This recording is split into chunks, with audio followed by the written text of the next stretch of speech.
여러분들께 이름 없이 빛도 없이라는 책을 소개해 드립니다. 이 책은 가난하고 어렵고 무척 캄캄하던 시절에 우리가 일어설 수 있도록 도움을 주었던 미국의 젊은 선교사들의 헌신적인 노력을 기록한 책입니다. 여러분께서는 감동과 교훈 그리고 삶의 지혜를 얻으실 수 있을 것입니다. 감사합니다.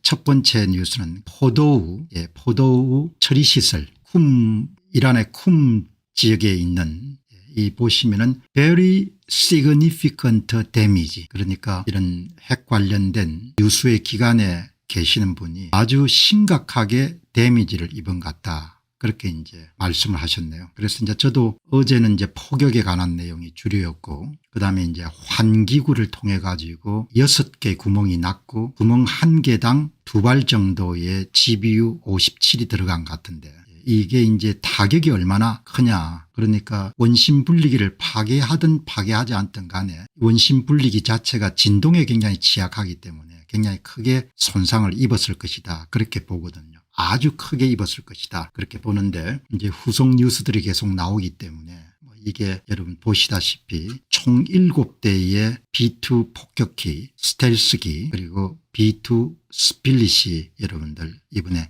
출정했고, 이 B2 한 대당 2명이 아마 탑승을 하는 모양입니다.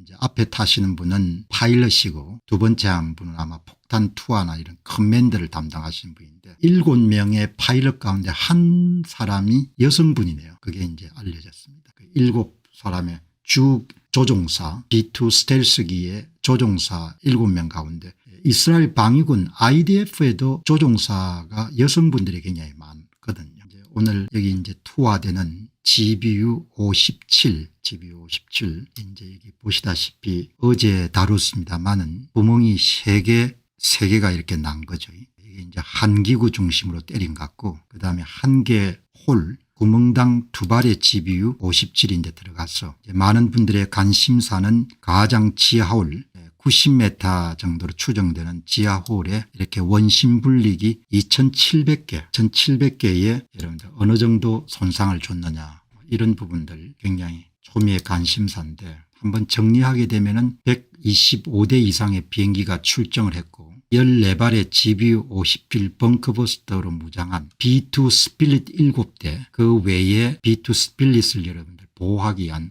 포격기가 동원이 돼 가지고 포도우 핵처리 시설에 12발, 네탄즈 핵처리 시설에 2발, 그렇게 해서 이제 탄을 가한 겁니다. 그 다음에 20여 차례의 토마호크 미사일이 발사됐는데, 이거는 트럼프 대통령은 30여 차례의 토마호크 미사일이 발사됐다, 그렇게 이제 이야기를 하네요. 자, 이제 오늘 여기 보시게 되면은 이란의 포도우의 핵시설이 미군이 여러분들 출격해서 폭탄을 쏟아부은 다음에 이제 여기까지는 우리가 어제 확인한 겁니다. 이게 3군데가 이제 아마 타격을 받았을 것 같고 이렇게 나오는데, 요즘에는 이제 이런 항공 촬영들이 워낙 기술들이 발전되니까 고해상도가 가능한 거죠. 고해상도가 가능한데, 한 기구 겨냥해서 구멍에 1개씩 이렇게 때린 거지 않습니까? 때렸고, 특히 이제 이 양반들이 2002년도부터 그러니까 어마어마한 물량과 한 20년 정도를 투자한 그야말로 이란의 핵심 중에 핵심 그런 무기가 바로 포르도 핵농축 시설인 거죠. 그거를 타격을 가한 겁니다. 그게 20년이 날아가 버린 거죠.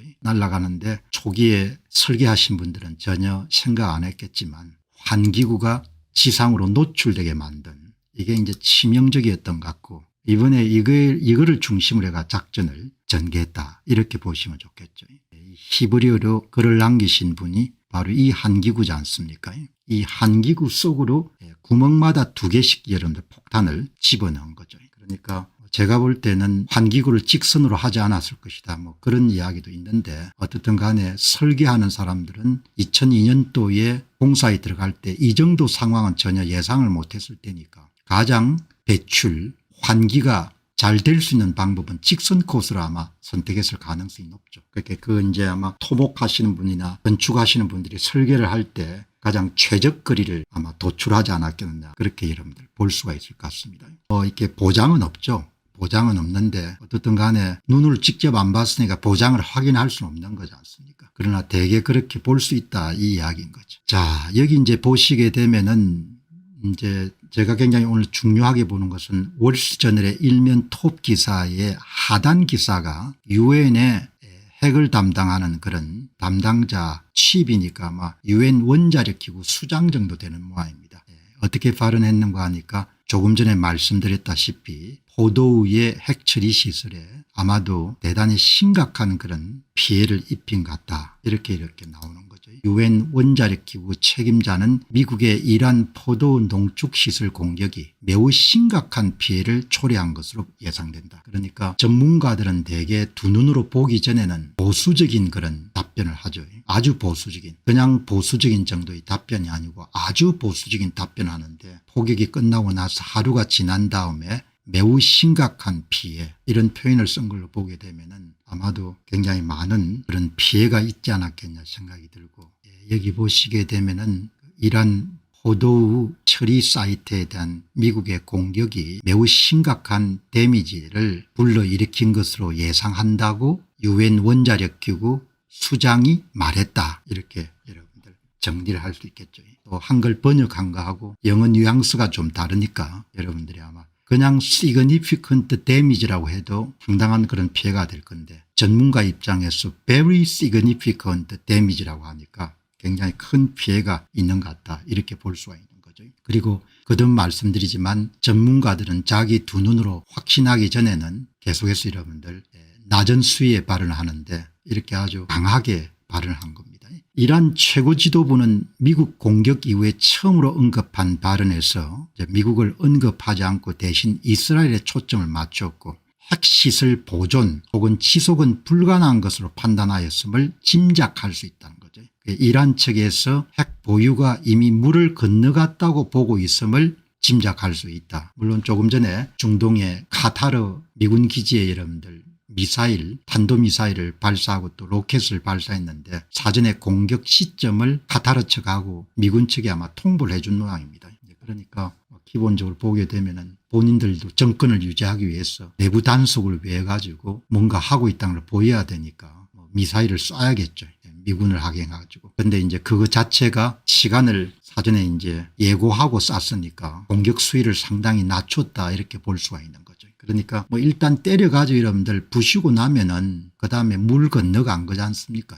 그걸 추스려가지고 할 수가 없으니까 좀 더 현실적인 그런 대안을 본인들이 찾을 가능성이 높은 거죠. 그래서 저는 제가 보기에는 이란 측에서 피해가 워낙 크기 때문에 우리가 고농축 우라늄을 계속 이렇게 고집해서 끌고 가기가 쉽지가 않다 이렇게 이미 그냥 부셔버린 겁니다. 부셔버렸기 때문에 그냥 추스려 가지고 뭘 하기에는 쉽지가 않다 그렇게 볼 수가 있을 것 같네요. 자, 이 알리 하메네이 최고 지도자는 미국 공격 이후에 처음으로 언급한 발언에서 미국을 언급하지 않고 대신 이스라엘에 초점을 맞췄다. 이스라엘은 심각한 실수를 저질렀고 지금 처벌을 받고 있다고 게시물은 밝혔다. 대충 우리가 하메네이 이란 최고 지도자의 심중을 이렇게 짐작해 보게 되면은 타격이 이번에 굉장히 컸구나라는 생각이 들고 정면으로 미국과 맞서는 것이 너무 위험하다 이렇게 본인들이 보고 있는 것으로 저는 진단을 하고 있습니다. 자, 캐롤라인 레빗 백악관 대변인은 9시 24분입니다.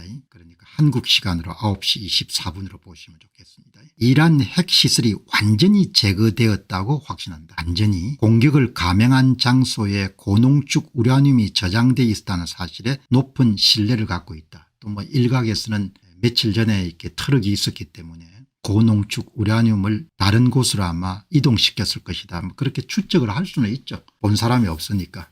그런데 캐롤라인 레빗 백악관 대변인은 완전히 파괴 안 갔다. completely 파괴가 됐다. 그리고 그곳에 60% 이상의 고농축 우라늄이 저장되어 있었던 것은 high degree of confidence니까 상당한 그런 신뢰를 두고 있다. 우리는 그러한 공격이 발생한 곳이 이란의 농축 우라늄이 저장된 곳이라는 높은 신뢰를 가지고 있다. 이렇게 여러분들 정리를 할 수 있지 않겠냐 생각이 들고 아마 관련된 정보는 미국의 정보당국이 파악도 했겠지만 가장 사활적 이익이 걸려 있는 이스라엘 공군이 공군 전체를 장악하고 있기 때문에 이런 부분을 충분하게 모니터링하고 있었을 것이다. 이렇게 저는 봅니다. 그리고 지금 폭격이 끝난 게 아니고 이런 이스라엘 디펜스 폴스, 이스라엘 방위군이 미군의 이런 포격이 끝나고 난 이후에 몇 시간 전까지 포도우 핵시설에 접근하는 도로망에 대한 집중적인 이런 공격을 가해가지고 트럭이나 이런 인력이 포도우 핵시설에 접근할 수 없도록 그렇게 만든 거죠. 그러니까 아마 포도우 핵시설에 근무했던 사람들의 사상자가 상당히 대부분 죽었을 겁니다.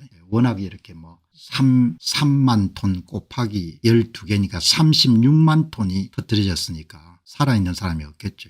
이제 핵시설에 접근하는 도로에 대한 그것을 방지하기 위해서 이스라엘 공군기들이 추격해가지고 포도우 접근 도로망을 전부 다 부신 겁니다. 그리고 이제 이게 미국 측 그런 정보의 바탕을 두고 있기 때문에 비교적 여러분들 독일이 객관적으로 볼 수 있으니까 독일의 국방장관이 미국의 포도우 및 나탄자, 이스파한에 대한 그런 공격이 메이저 슬래스니까 그런 핵 개발에 대한 주요한 위험물을 제거하는 것을 도왔다 이렇게 이야기하는 거죠. 그렇게 여러분들 정리하시면은 독일 측의 국방장관이 상당한 피해가 있었을 것으로 본다. 이렇게 여러분들 정리를. 자, 이런 미래라는 것은 모두 다 불확실하지 않습니까? 도널드 트럼프 대통령의 결단을 두고 잘했니 못했니 이렇게 평가할 수 있지만 결국 지도자는 타이밍을 그렇게 선택하는 것이고 그 선택에 따라 가지고 행동을 취하고 그것이 책임을 지는 거죠. 타이밍 이슈가 굉장히 중요하지 않습니까? 결정적인 시점을 대통령은 지난 토요일로 본 겁니다. 웬만한 사람은 참 하기가 힘든 그런 일이죠. 인생에 버릴 게 참 없습니다. 사업가로서 중요한 투자 결정을 상당히 많이 내려온 경험이 있기 때문에 그냥 결단해서 밀어붙이는 거죠. 안녕하십니까, 공병호입니다. 그동안 공병호TV는 선거 공정성 회복과 자유민주주의 체제의 보존과 발전을 위해 노력해왔습니다. 이런 노력들이 지속될 수 있도록 공병호TV의 정기 후원 프로그램이자 멤버십 프로그램을 소개해드립니다. 뜻 있는 분들의 관심과 동참을 부탁드립니다. 선거 공정성 회복을 위한 노력을 지지하시고 훌륭한 나라 만들기에 동참하시는 시청자분들이시라면 구독 버튼 바로 옆에 있는 가입 버튼을 통해서 정기 후원 프로그램에 가입할 수 있습니다. 가입 버튼을 누르시면 공병호TV의 후원자가 되시게 됩니다. 여러분의 후원이 선거 공정성 회복을 위한 노력에 힘을 더할 수 있을 뿐만 아니라 자유민주주의 체제의 수호를 그리고 발전을 통해 여러분과 후손들의 삶에 빛과 소금이 될 것입니다. 특히 그동안 공병호TV는 선거 공정성 회복을 위한 노력 과정에서 채널 성장에 제약이 가해지는 불이익을 감수해왔고 지금도 그런 불이익이 계속되고 있습니다. 그럼에도 불구하고 너무나 중대한 문제이기 때문에 공병호TV의 노력은 계속될 것입니다. 여러분의 깊은 관심을 부탁드립니다. 감사합니다.